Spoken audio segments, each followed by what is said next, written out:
kabataan may pag-asa.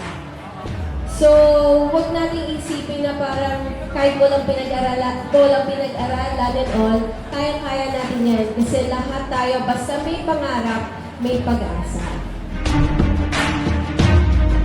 Maraming salamat sa lahat na pumunta sa pelikula. Manonood kayo ng pelikula Layas, directed by Jose Olinares. And ito po ay istorya na ng pagkakaibigan at pagiging magkakapatid. It's a very heartwarming.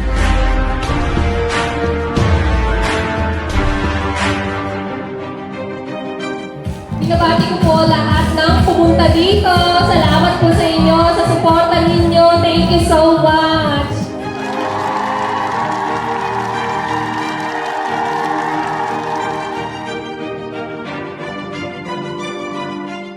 Actually, this is live drama tungkol sa kwento ng mga bata na literal na deprived of education, deprived of family, planning, no? So, literal. Tsaka yung mga street dwellers natin na nandyan ngayon sa Cali until now. So, ito yung makikita nila. Kaya ayaw magustuhan nila at kahit paano maluhan sila ng konti.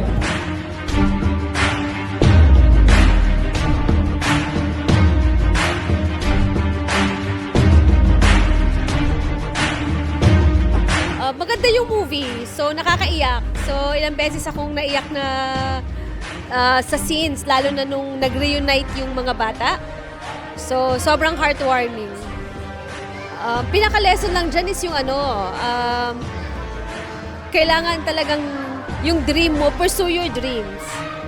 Ayas, in all major cinemas nationwide, SM, Ayala, and Robinsons, sobrang nakaka-inspire. I think that's what we need right now is yung inspiring story and inspiring movie.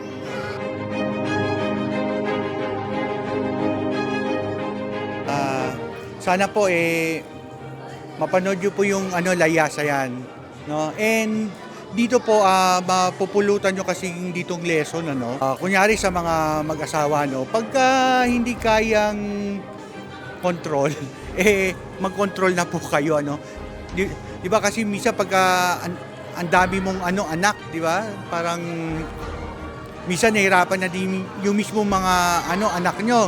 Sana po panoodin nyo po ang Layas, showing na po ngayon. Ito naman po is nationwide po. Ayan, maraming salamat po.